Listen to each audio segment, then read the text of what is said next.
स्वागत है आप सभी लोगों का मेरे चैनल साइंस टू टेक्नोलॉजी में। मैं अनुपम विपुल आप सभी लोगों का स्वागत करता हूं आज के शो साइंस थर्सडे में। आज हम लोग बात करेंगे कार अल्टरनेटर के बारे में। तो आइए समझते हैं ये जनरेटर जो हर गाड़ी में लगा रहता है। तो हिसाब ये समझिए गाड़ी में बहुत सारा सब इलेक्ट्रिकल सिस्टम होता है, यानी कि जैसे बिजली के बिना आप नहीं चला सकते। जैसे सबसे इंपॉर्टेंट होता है बैटरी। बैटरी क्यों इंपॉर्टेंट है? बिना बैटरी के आपकी गाड़ी स्टार्ट ही नहीं होगी। तो ये समझना बहुत जरूरी है। बैटरी एनर्जी सोर्स थोड़ी होता है, वो कैरियर होता है। आप एनर्जी उसमें डालिए और फिर बाद में उसको विड्रॉ कीजिए। तो इसीलिए आपको बैटरी चार्ज करना एकदम कंपलसरी, नहीं तो गाड़ी दोबारा स्टार्ट होगी ही नहीं। और फिर बहुत सारे और चीज़ें जैसे क्रिटिकल लोड कहा जाता है, यानी कि ये सब बंद नहीं होना चाहिए। उसमें पहले आता था स्पार्क प्लग, सब भी आते थे। अभी भी स्पार्क प्लग है, स्पार्क प्लग को आप अलग सिस्टम से चला सकते हैं। लेकिन आपका हेडलाइट है, बम बम बिजली खाता है। ब्रेक लाइट है, अति इंपॉर्टेंट है। फिर वाइपर है, ऐसे बहुत सारे सिस्टम हैं जो इंपॉर्टेंट है। और आजकल तो बहुत सारी गाड़ी में ही आता है इलेक्ट्रिक स्टीयरिंग व्हील आता है, मतलब पावर स्टीयरिंग आता है, तो उसको भी चाहिए। पहले हाइड्रोलिक्स होता था, अब बहुत जगह पे इलेक्ट्रिकल इस्तेमाल होने लगा है। और आप देखिएगा मॉडर्न गाड़ी को बहुत इलेक्ट्रॉनिक्स डाला जा रहा है। इलेक्ट्रॉनिक्स के ऊपर इलेक्ट्रॉनिक्स डाला, जैसे अब तो फ्यूल इंजेक्टर है वो भी बहुत बिजली खाता है। तो सब मिला के आप देखिएगा डिमांड पे ऊपर डिमांड बढ़ते जा रहा है। यानी कि समझिए 1950 से 60 के आसपास में अगर आप बोलते हैं कि मेरा जनरेटर 12 वोल्ट पे 30 एम्पेयर प्रोड्यूस कर रहा है, लोग खुश, गदगद, काम हो जाएगा, सारा चीज़ चल जाएगा। फिर अब उसके बाद हुआ आप आइए 1980s में, नहीं भैया अब तो आपको 60 देना पड़ेगा। फिर अब आइए 2000 में, ए भाई 100 तक पहुंच जाओ। अभी लिटरली छोटी से छोटी गाड़ी में भी 70 एम्पेयर तक का लगने लग रहा है। तो हिसाब इसमें, और बड़ी गाड़ी जो लग्जरी गाड़ी है वो सब में 100 एम्पेयर या 120 एम्पेयर तक का 12 वोल्ट पे सिस्टम मिल रहा है। तो ये समझिए हम लोग बहुत इलेक्ट्रॉनिक चीज़ ऐड कर रहे हैं, जैसे कि आपका एंटी लॉक ब्रेकिंग सिस्टम, वो भी इलेक्ट्रिकल मोटर डिमांड करता है। फिर आपका इंफोटेनमेंट सिस्टम, बम बम म्यूजिक सिस्टम। तो हर मामले में हिसाब ये बना कि हम लोग डाले ही जा रहे हैं। और इसमें एक और समस्या होता है कि कोई भी चीज़ अगर आप घुमा रहे हैं उसके साथ आउटपुट जो है वो कांस्टेंट आप चाहते हो, यानी कि आपका बैटरी जो है उसको चार्जिंग के टाइम चाहिए भैया हमको 14 वोल्ट दे दो। लेकिन आप ये नहीं चाहोगे कि उसको 50 वोल्ट दे दे। लेकिन आप अपने गाड़ी का आरपीएम देखिएगा तो वो बहुत बड़ा रेंज रहता है उसमें। आप देखिएगा कि आरपीएम सबसे नीचे में, मतलब गाड़ी स्टार्ट कर दी, गाड़ी अपना सेल्फ आइडलिंग चल रहा है, 500 आरपीएम तक में वो स्टेबल रह सकता है। और कुछ गाड़ी मतलब थोड़ा सा जो हाई आइडलिंग रहता है वो 1000 पे जाता है। और उससे लेके आप एक्सीलेटर दबाएंगे तो वो आराम से 6000, 7000, 8000 तक जा सकता है, या कुछ केस में उससे भी ऊपर जा सकता है। तो उतने बड़े रेंज में समझिए अगर आप जनरेटर डायरेक्ट कनेक्ट कर देते हैं तो आप एक खतरा ले रहे हैं कि भैया आप जैसे एक्सीलेटर दबाएंगे आपका बैटरी बूम हो जाएगा कि भैया ये हमारे में 200 वोल्ट भेज डाला। तो आपको जो भी जनरेटर आप लगाएंगे उसमें आपको कंट्रोल चाहिए, आउटपुट कंट्रोल होने लायक होना चाहिए। नहीं है तो आप खतरा के साथ खिलवाड़ कर रहे हैं। तो बात करते हैं बनाया कैसे जाता है ये जनरेटर। तो ये इस्तेमाल करते हैं हम लोग 3 फेज सिंक्रोनस जनरेटर। तो आप बोलेंगे 3 फेज भैया डीसी सिस्टम है, 3 फेज क्यों चाहिए? तो हिसाब ये समझिए जनरली जितने भी जनरेटर हैं, जितना भी चीज़ मोशन से बिजली बनाने की कोशिश करता है वो घुमा फिरा के एसी ही बना सकता है, डीसी नहीं बनेगा। तो बोलेंगे डीसी जनरेटर कैसे होता है? होता ही नहीं है, वो एसी होता है। बस आप स्प्लिट रिंग जो है, ये स्लिप रिंग की जगह पे आप स्प्लिट रिंग कर देते हैं। रिंग में आप तोड़ रहे हैं तो अगर आप उसको ऑसिलोस्कोप देखेंगे आपको ऐसे दिखेगा टुक टुक टुक टुक। हाँ वो मतलब नीचे नहीं जा रहा, नेगेटिव वोल्टेज नहीं जा रहा, लेकिन वो अभी भी ये कर रहा है ऑसिलेशन, अभी भी आपको उसमें दिखेगा। अब जब समझिए हम लोग जबरदस्ती का मेहनत करके उसे एसी निकाल रहे हैं, मतलब डीसी निकाल रहे हैं। डीसी निकालने का सबसे बेस्ट सोर्स होता है solar cell, battery, fuel cell, ये सब आपको डीसी देगा। जो भी चीज़ मोशन का इस्तेमाल कर रहा है वो आपको कभी डीसी नहीं देने वाला। तो जनरली जो मतलब आर्किटेक्चर है वो है 3 फेज सिंक्रोनस जनरेटर, यानी आरपीएम जितना होगा उसके हिसाब से इसका फ्रीक्वेंसी रहेगा। अगर आपका इंजन का आरपीएम भावनाओं में बह जाता है, आपका बिजली का आउटपुट जो निकल रहा है, मतलब ये जनरेटर से जो निकल रहा है वो 100 हर्ट्स 200 हर्ट्स तक चला जाएगा। और फिर ये समझिए इसको मतलब टाइप कहा जाता है रोटेटिंग फील्ड टाइप, यानी कि रोटर जो है एज ए इलेक्ट्रोमैग्नेट बिहेव कर रहा है मेन मैग्नेट के तौर पर, और आपका फील्ड में बिजली बन रहा है जो कि स्टेटर में है, और इससे आप बिजली निकाल रहे हैं। मतलब मेन एनर्जी निकाली कहाँ जा रही है? स्टेटर से निकाल रहे हैं। स्टेटर है, स्टेटर को ठंडा भी रखना आसान होता है और इससे बिजली निकालना ज़्यादा एम्पेयर पे पॉसिबल हो जाता है। और जो आपका इसे हम लोग कहते हैं रोटेटिंग फील्ड टाइप, ये फील्ड जो है इसे आप फील्ड कॉइल से कंट्रोल करते हैं, और ये ही बहुत इंपॉर्टेंट है कार अल्टरनेटर के लिए। इसको आप कभी भी देखेंगे स्लिप रिंग है, पॉजिटिव नेगेटिव है, दो अलग अलग है। और स्लिप रिंग का फायदा होता है कि उसमें ब्रेक नहीं होता है। स्प्लिट रिंग जो डीसी डायनामो में होता है, टुक टुक टुक टुक टुक करता है, वो बहुत स्पार्क करता है। ये स्मूथ है, सट गया है, चल रहा है, उसमें ये फ्रिक्शन लॉस बहुत कम होता है कंपेयर टू स्प्लिट रिंग या कम्यूटेटर के कंपेयर में। तो इसीलिए जनरली स्लिप रिंग पसंद है, क्योंकि पॉजिटिव नेगेटिव चाहिए आपको। डीसी आप चाहते हैं अंदर डालना तो आपको पॉजिटिव नेगेटिव 2 स्लिप रिंग से काम चल जा रहा है। और इसमें सबसे बड़ा चीज़ आप देखेंगे वोल्टेज रेगुलेटर है, बहुत भयानक सर्किटरी रहती है। वो किस लिए? वोल्टेज रेगुलेटर का काम है कि वो देखता है सिस्टम वोल्टेज कितना है। सिस्टम वोल्टेज वो देखा कि भैया 12 है, मान लीजिए आपने गाड़ी चालू किया, हेडलाइट चालू कर दिए, वोल्टेज सैक कर रहा है, वो देख रहा है 12 है, बैटरी डिस्चार्ज हो जाएगा। तो क्या क्या करेगा, इसमें जो एनर्जी डाली जा रही है यानी जो फील्ड कॉइल है उसमें वो और एनर्जी भेजने लगेगा। अब इससे फ़ायदा क्या होगा, मतलब समझिए जो मैग्नेट रोटेट कर रहा है वो और पावरफुल हो गया, इलेक्ट्रोमैग्नेट है और पावरफुल हो गया, और आपकी स्टेटर जो है और बिजली प्रोड्यूस करने लग जाएगा, उससे आपका बैटरी चार्ज होना शुरू हो जाएगा। और फिर आप देखिए, मान लीजिए दबा दिया एक्सीलेटर, दबा के आप एकदम हाईवे पकड़ लिए हैं, अब आपकी गाड़ी 80 से ऊपर ही रहेगी, तब ये ज़रूरत ज़्यादा हो जाए तो एक काम करो, ठंडा कर दो इसको, ऑलमोस्ट ऑफ करने पे आ जाते हैं भैया, अंदर में थोड़ा सा बस मैग्नेट हो, थोड़ा सा आपका वोल्टेज अब पहुंच चुका है, क्योंकि अगर अभी इसमें फुल वोल्टेज डाल दिए तो वो आपका 50-60 वोल्ट प्रोड्यूस करेगा जो आपकी बैटरी की बूम कर देगा। तो इसीलिए ऐसे करके कंट्रोल चाहिए होता है। तो आपका स्टेटर है जिससे मेन बिजली निकल रही है, आपका फील्ड कॉइल है जिससे आप कंट्रोल कर रहे हैं कि भैया हमको कितना ये चाहिए, वोल्टेज आउटपुट चाहिए। और फिर आपको एक चीज़ आप बोला कि ठीक है एसी तो बन गया, आपने उसका वोल्टेज भी कंट्रोल कर लिया कि जो भी इसका वोल्टेज है वो क्या, फिर उसको यूज़ कैसे करेंगे, वो जाता है ब्रिज रेक्टिफायर में, जैसे आपका इन्वर्टर सब में होता है। वो bridge rectifier 3 phase to single phase DC दे देता है, और उसके बाद आपको जो करना कीजिए, उसके बाद आपको बैटरी चार्ज करना कीजिए, उससे आपको म्यूजिक सिस्टम चलाने चलाइए। जैसे काफ़ी लोग देते होंगे जो बहुत बड़ा बड़ा म्यूजिक सिस्टम लगाते हैं, सबसे पहले उनको गाड़ी का अल्टरनेटर बदलना पड़ता है, कि अल्टरनेटर बनाया जाता है फैक्ट्री के हिसाब से, कि भाई फैक्ट्री ने बोला कि हमें ये सामान डालेंगे, उसके हिसाब से वो बनाएगा सिस्टम। आप थोड़ा मोड़ा ऐड कर दीजिए, जैसे रियर कैमरा ऐड कर दीजिए, डैश कैम ऐड कर दीजिए, मोबाइल चार्जर ये सब ऐड कीजिए, उससे फ़र्क नहीं पड़ता। आप बड़का 60-70 एम्पेयर का आप सबवूफर ऐड करेंगे, बोले भाई क्या लग रहा है, बच्चे की जान लोगे क्या, तो आपको ये बदलना पड़ जाता है। तो ये समझिए यही है इसका डिज़ाइन। अब बात करते हैं सबसे यूनिक बात का, जो गाड़ी अल्टरनेटर होता है, यानी कि क्लॉ पोल रोटर। ये इस तरह का देखे वो बड़ा अजीब लगता है, कोई भी जनरेटर ऐसा नहीं होता जिसमें ये ऐसा है, ये इसमें ऐसा क्यों है। तो इसे कहा जाता है लंडन लुनाल्ड जनरेटर, भगवान जाने इसका नाम क्या है, इंग्लिश नाम हमसे समझ में नहीं आता, लेकिन इसका मेन फायदा होता है कि ये ट्रापेजोइडल वेव प्रोड्यूस करता है, यानी कि आप कोई भी साइन वेव देखते होंगे तो वो स्मूथ रहता है, ये वैसा बनाता नहीं है, ये बनाता है आपका ट्रापेजोइडल। तो इसका फायदा ये होता है कि अगर लो आरपीएम है आपका इंजन, यानी आइडलिंग कर रहा है, और इसको आप फ्लिप करेंगे तो भी आपको टॉप जो है, यानी आपका ब्रिज रेक्टिफायर के बाद जो आउटपुट निकल रहा है उसमें ऑसिलेशंस नहीं होंगे, वो ऑलमोस्ट स्मूथ होगा, इसीलिए ये ट्रापेजोइडल को फोर्स करता है। और ये मतलब डायोड से गुजरने में एनर्जी लॉस कम करता है, इसीलिए कई जगह आप इसको बारे में अगर पढ़ना चाहेंगे तो बताया जाए, ये इसलिए इस्तेमाल करते हैं कि इससे डीसी बनाना ज़्यादा आसान होता है, मतलब ब्रिज रेक्टिफायर को ये मदद करता है। दूसरा, इसको बनाने का दूसरा कारण ये होता है कि ये सस्ता बहुत होता है। लेकिन सस्ता कैसे होता है, तो साहब ये देखिए कि जनरली जो जनरेटर देखते हैं वो सब सैलिएंट पोल होता है, यानी कि आपका रोटर का ये एक्सेस है, तो उसमें एक कॉइल इधर होगा, एक कॉइल ऊपर होगा, एक कॉइल नीचे होगा, एक कॉइल साइड में होगा, तो अगर ये 4 पोल हो गया तो ये तो बहुत महंगा पड़ता है बनाना। तो उसके जगह पे ये सब में क्या रहता है आपका, बस उसी के बाद लपेट दो, और कुछ नहीं करना है आपको, और कुछ नहीं करना। तो अगर आपके दिमाग में रेड बत्ती जल जाता है कि भैया वैसे कर दोगे तो जनरेटर काम ही नहीं करेगा, क्योंकि मैग्नेटिक फील्ड अलाइन गलत डायरेक्शन में है, आपका रोटर में मैग्नेटिक फील्ड है, यहाँ नॉर्थ है वहाँ साउथ है, और ये रोटर ऐसे थोड़े घूम रहा है, आप ऐसे ऐसे घुमा रहे हो, तो भैया यहाँ नॉर्थ है वहाँ साउथ है, ऐसे काम कैसे चलेगा।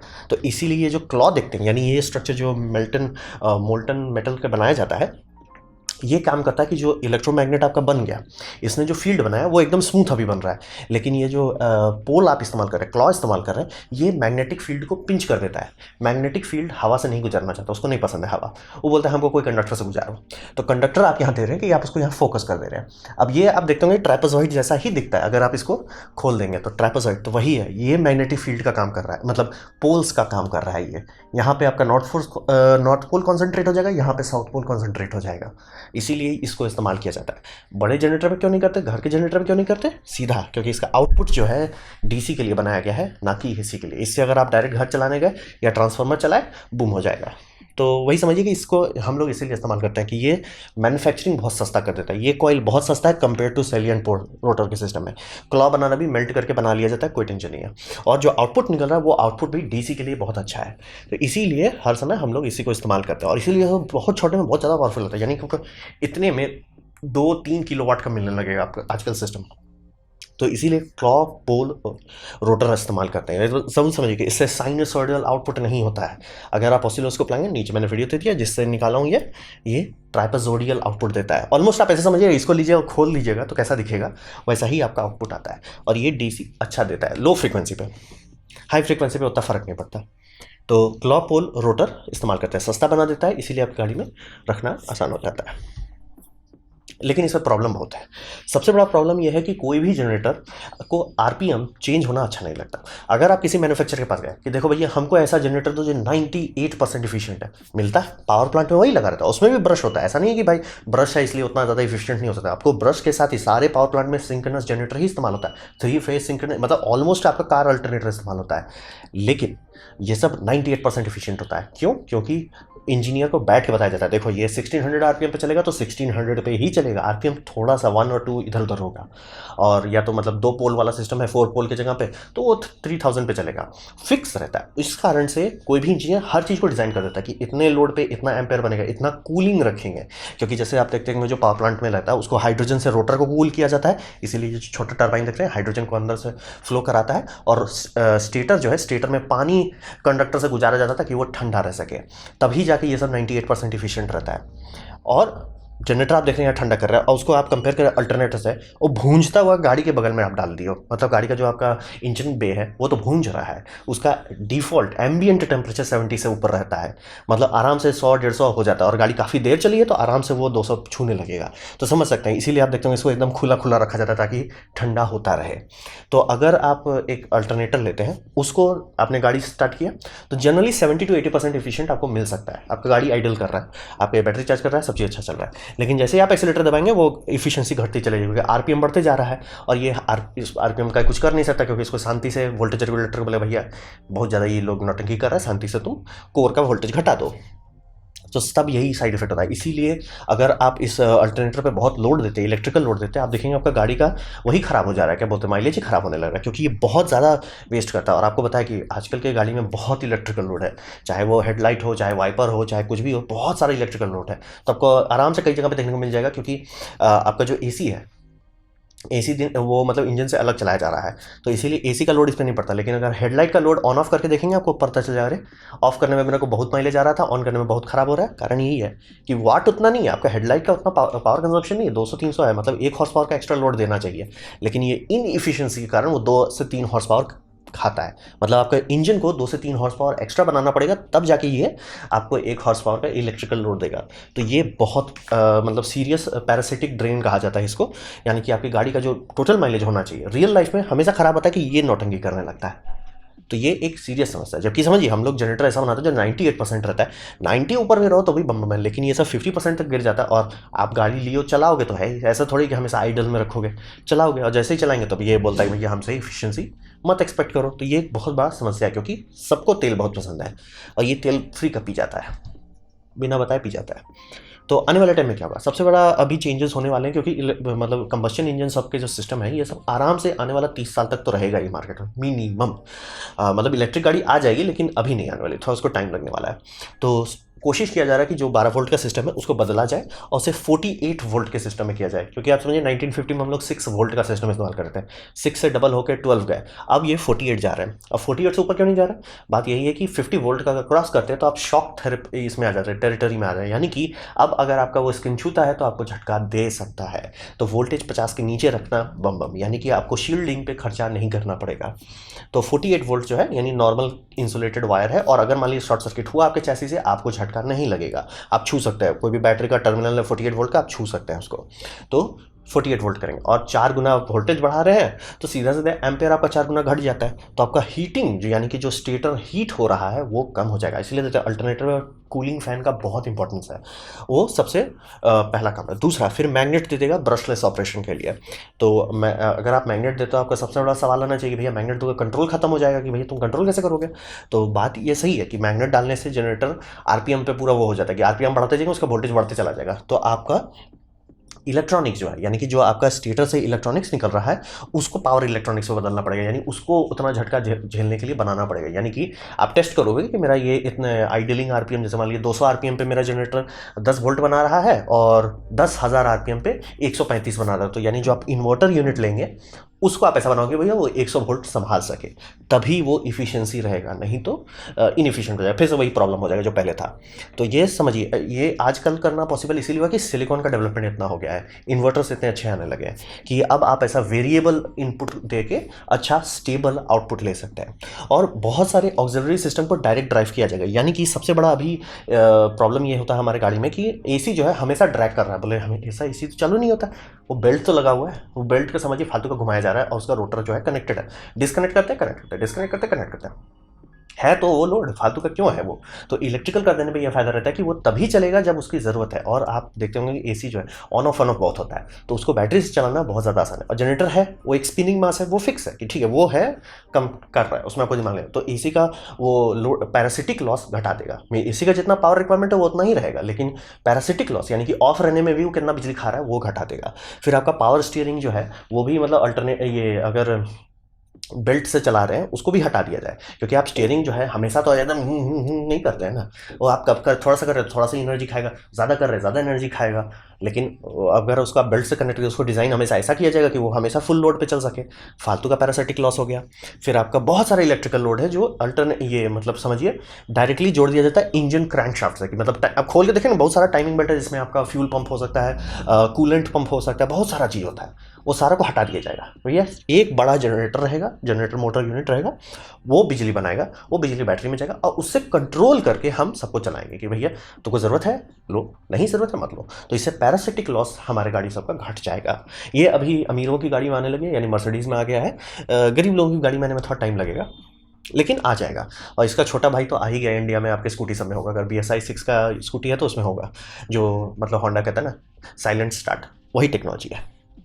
तो ये समझिए भविष्य में यही होने वाला है, गाड़ी सबको 12 वोल्ट से हटा के 24 कर दिया जाएगा, 24 बोल रहा हूँ 48 कर दिया जाएगा, और आपका जितना चीज़ हो सके इंजन से डिस्कनेक्ट कर देंगे। भैया इंजन तुम सिर्फ ट्रांसमिशन चलाओ और एक वो बड़का जनरेटर चलाओ, और ज़्यादा हुआ नहीं कि तुमसे एक बेल्ट लगा हुआ है कूलेंट पंप के लिए, एक बेल्ट लगा हुआ है स्टीयरिंग पंप के लिए, एक बेल्ट लगा हुआ है तुम्हारा AC पंप के लिए, ना ना ना, सब कचरा हटाओ, सबको अलग कर दो। तो ऐसे करने से पैरासिटिक लॉसेस घट जाएंगे और माइलेज इंप्रूव हो जाएगा। मिनिमम कहा जाता है 10 से 20% इंप्रूव होगा, तो 10 से 20% इंप्रूवमेंट काफ़ी बड़ी बात है। तो इसीलिए इस पे काफ़ी लोग काम कर रहे हैं, बड़ी कंपनीज ऑलरेडी पहुंच चुकी हैं, गरीब लोगों की गाड़ी में भी धीरे धीरे आ ही जाएगा।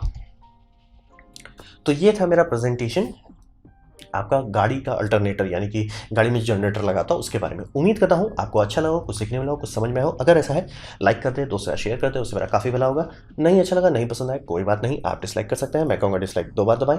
उससे मुझे आपको इतना ना पसंद हुआ है, मैं आपसे कहूँगा कि कॉमेंट लिखें, मैं हर कमेंट को पढ़ने की कोशिश करता हूँ। आपसे कहूँगा सब्सक्राइब कीजिए, बेल दबाइए, अगर आप फ्री हैं तो। आपने वीडियो देखा, जानकर मुझे बहुत खुशी हुई। धन्यवाद।